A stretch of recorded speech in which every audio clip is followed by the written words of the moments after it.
This is a magnificent city, the city of Rotterdam, a very modern, advanced, progressive city.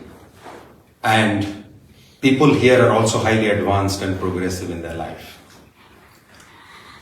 I am reminded of a conversation between Sri Sri Thakur and one of his disciples.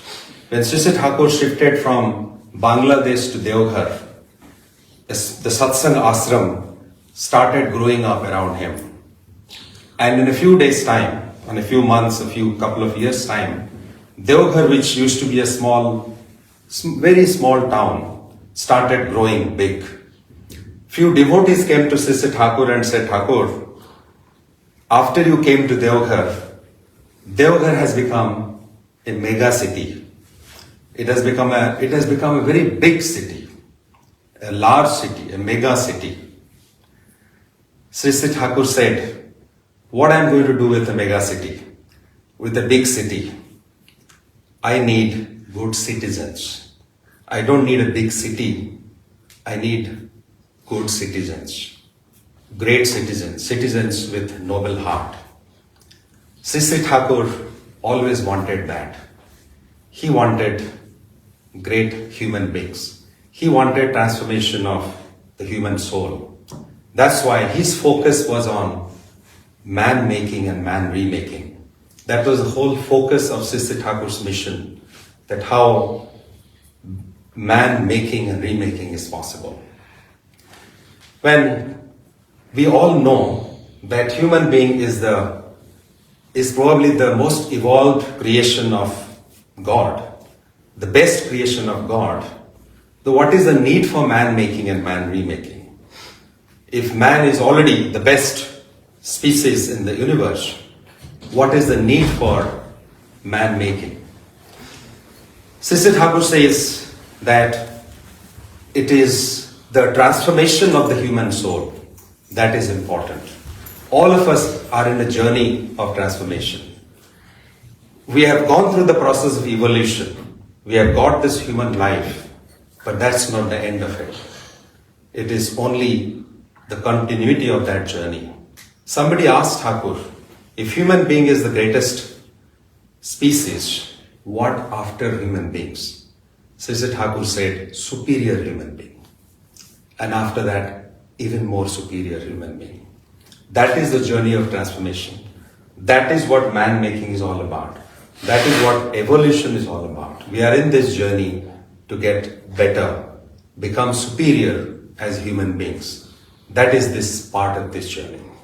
And if this is a journey, what is the destination? I am reminded of a story that I read in my childhood, the story of a farmer who had a dog at his home. And the dog used to sit at the gate of the farmer's house. And the dog used to run after every vehicle that was passing by. One day the farmer's friend came to the farmer and said, friend, your dog seems to be a stupid animal. The farmer said, what happened? The friend said, look, every vehicle that is passing by your house, your dog is running after that. Does he believe that it can ever catch any vehicle? The farmer said, that is not my worry.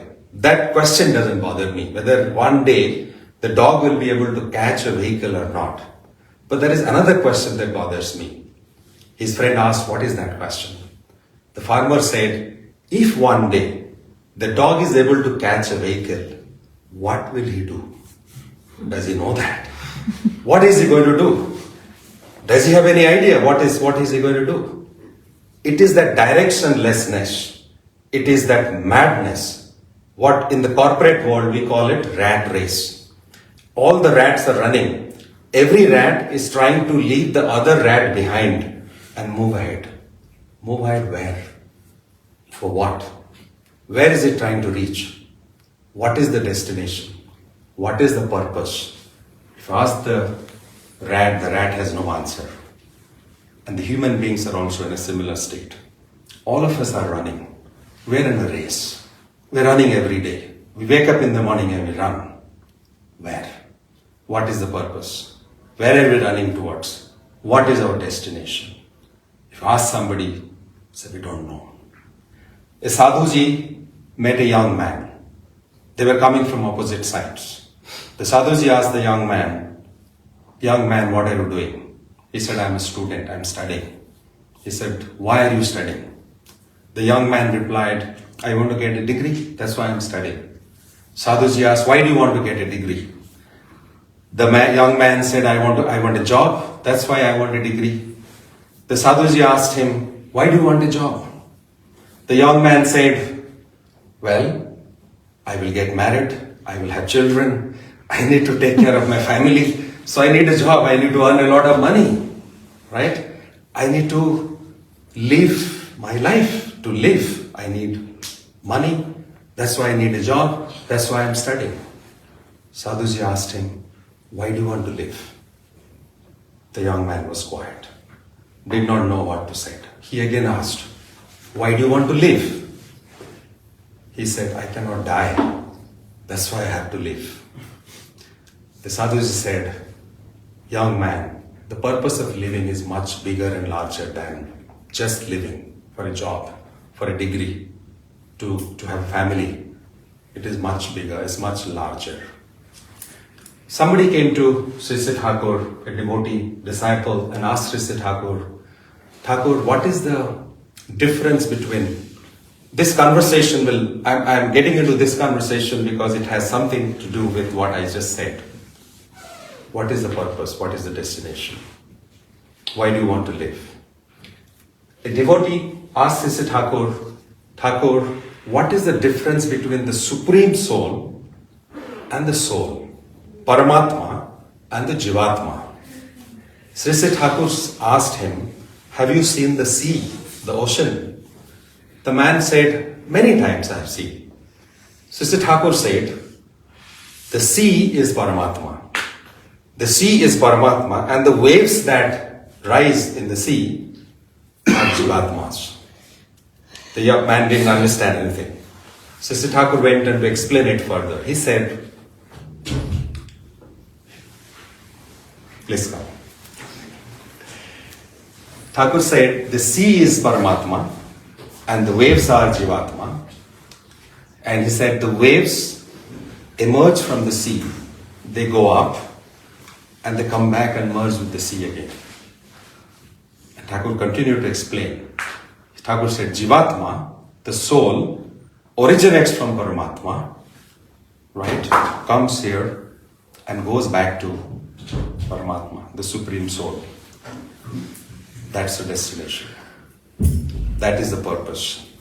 The soul, the destination of the soul is to merge with the Supreme Soul. To merge with the Supreme Soul, that is our destination. So all this rat race, the corporate rat race, the madness, the mad running, all the meaningless, directionless running that we talked about, what is it for? Because the ultimate destination for all of us is to realize the Supreme Soul. Realize the Supreme Soul, the Creator, the Supreme Father. That is the objective of this journey of transformation. What does realizing the Supreme Soul mean? Sri Sri Thakur said, realizing the Supreme Soul means awakening the spirit of the Supreme Soul within yourself. In the holy book Satyanusaran, Sri Sri Thakur says, awakening mastery within you. Awakening mastery. That is the journey of evolution. That is what man-making is all about. That is what reformation of our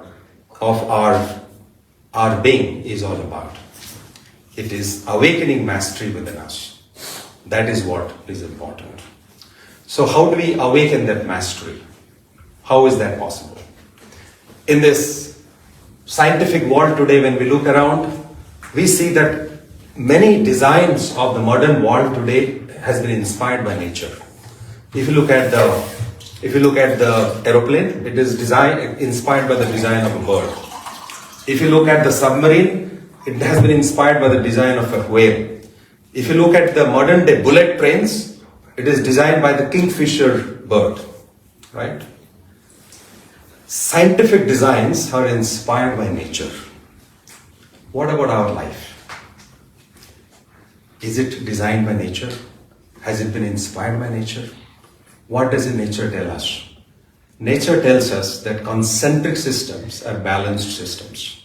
If you look at the sun, all the planets are moving around the sun because they're concentric around the sun.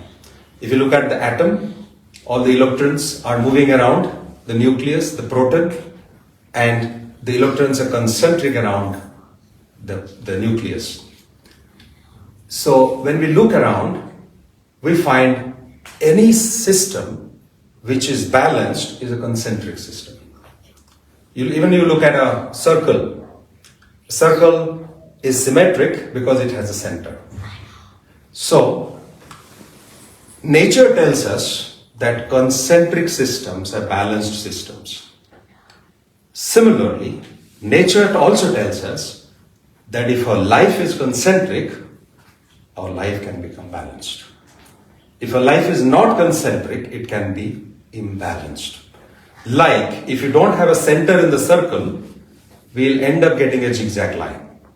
Similarly, if you don't have a center in our life becomes a zigzag line. It will not be symmetric. It will not be wholesome. It will not be as beautiful as the solar system.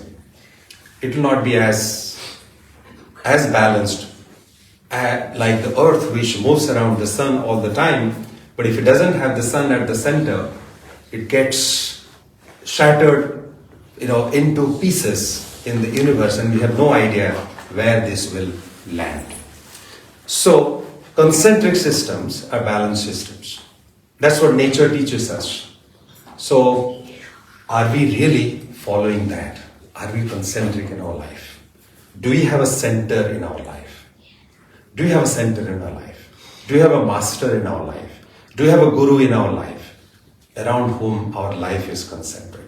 If you don't have one center, when I talk to many people, they say, oh yeah, we worship God, we worship, we follow all the good teachers, we follow all the good principles, we follow all the scriptures, and we really don't have to be concentric. We don't have to have one center. We'll have to keep one fundamental principle in mind. A circle can have many points inside it, but it has only one center point. It doesn't have many center points. It just has one center point. It has numerous points, but just one center point. Similarly, in our life, we can have many that we follow, we respect, we admire, but we must have one center. We cannot have more than one. We need to have that center, who will ensure that our life is balanced and concentric. In the absence of that center, we will become directionless. Like that young man did not have a center in life, like the dog, the rats, the human beings, all of us who are running all the time, who do not have a center, will probably keep running all the time, but will not understand the meaning and purpose of life. That's why we need that guru in our life. A man came to Sister Thakur and asked, Thakur, everything is going wrong in my life. Nothing is going right. My life is in complete imbalance. What do I do, Thakur? I am so scared of life. What will happen tomorrow, I don't know. Sister Thakur said, the man who knows how to swim, is he scared of water? The disciple replied, no. The man who knows how to swim doesn't have to be scared of water. Thakur said, the man who knows how to live life meaningfully, is he ever scared of life?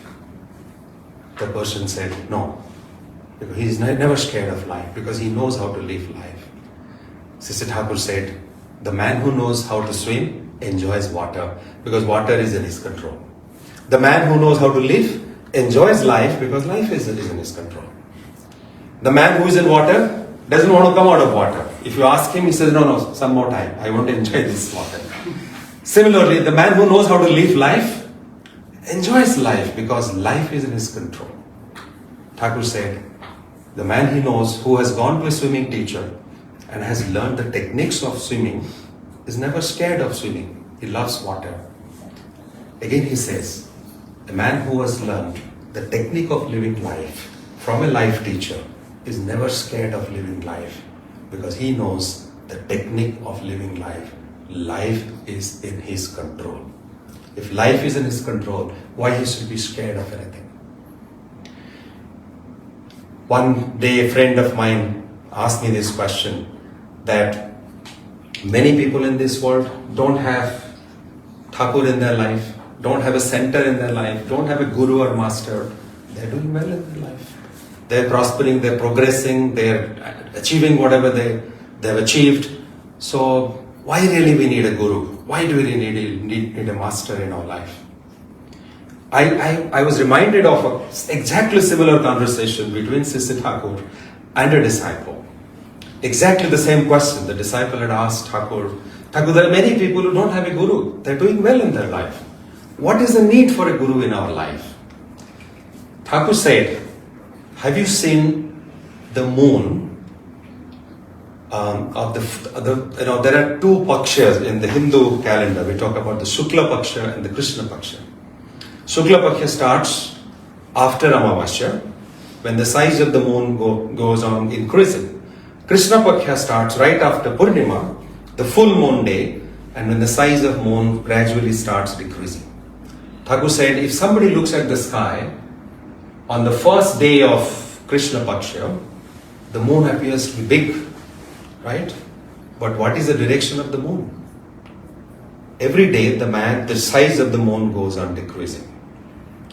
When somebody looks at the sky and looks at the moon and say, oh, this is a big moon, this is huge.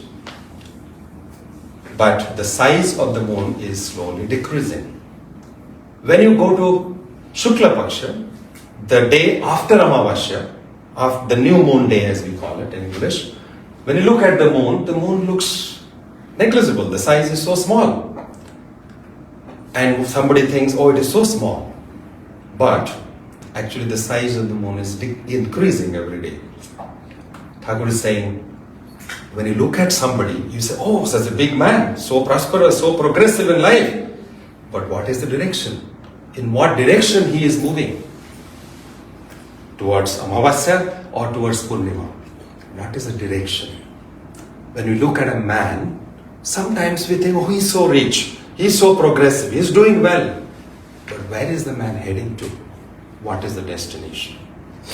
The man who has a guru at the center of his life is like the moon on Shukla Paksha, the first day or the second day. It looks small, but its life is progressing, expanding, getting bigger and bigger. And the man who supposedly looks big and rich and progressive, probably his life is shrinking slowly and slowly and slowly. And we don't understand that because we cannot see and perceive everything through naked eyes. To perceive everything, we need clarity of vision. To perceive things beyond our vision, the range of our vision, we need clarity of vision. And the clarity of vision comes from the Master, from the Guru. He gives us the clarity of vision.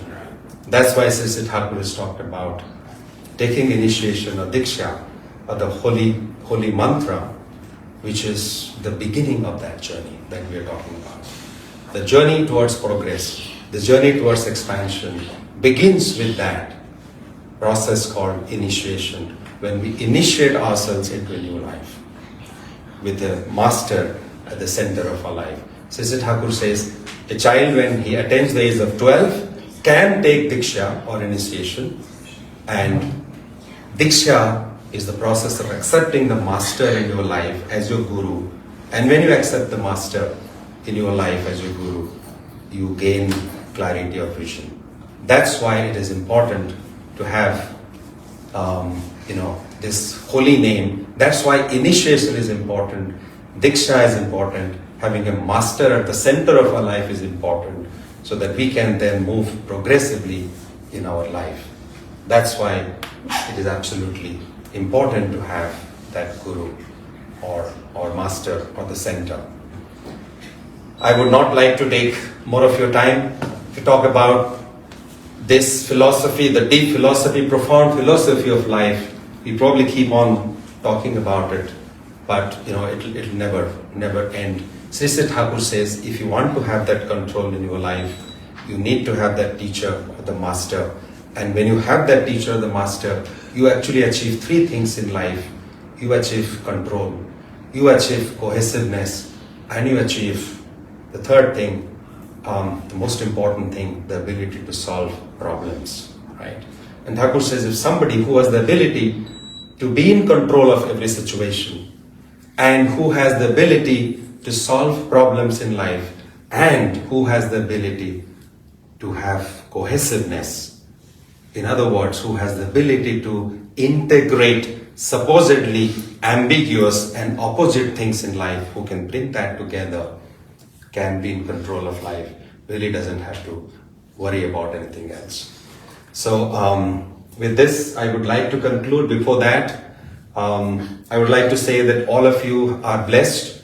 The blessings of Acharya Dev is with you, and we are slowly expanding the philosophy of Sri Thakur in Netherlands. It's slow but steady, but it's moving in the right direction, and we are taking the message of being and becoming to everybody, to the nooks and corners of this world. When a devotee from United States of America came to Acharya Dev and asked, Dada, we are trying our best in USA, but we are not able to preach to many people because the whole philosophy, the ideology is very different. We are really struggling. Acharya Dev told that, brother, look, there was a man who had his house at the downhill, at the bottom of a hill, and his in-laws were staying on the other side of the mountain, and he had to climb the mountain for 2.5 days to reach to the in-laws' place. Again, he had to climb back 2.5 days to reach his home back. So it was very tedious for him. 5 days, if he had to visit his in-laws, he had to spend 5 days. One day the man decided, I will drill a tunnel inside the mountain, so that whenever I want to go to my in-laws' place, I can go. Whenever I want to come back, I can come back. And Acharya Dev is saying he started drilling, digging and digging and digging. It took him 12 years to dig and drill that tunnel in the mountain. Finally, he had the tunnel. He could go to his in-laws' place in 10 minutes, come back in 10 minutes.